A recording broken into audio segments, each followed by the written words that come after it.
மாங்காய் சம்மந்தி. தேங்காய், வெங்காயம், பச்சை மிளகாய், மாங்காய், உப்பு. தேங்காய் ஃபஸ்ட்டு அரைச்சிக்கணும்.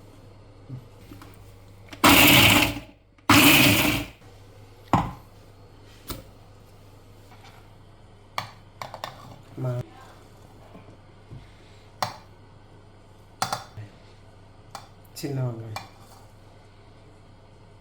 பச்சை மிளகாய்,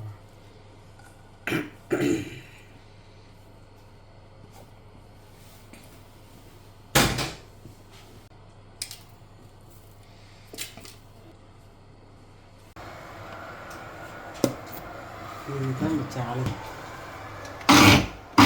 எடுத்துனா கூட சம்மந்தி செய்.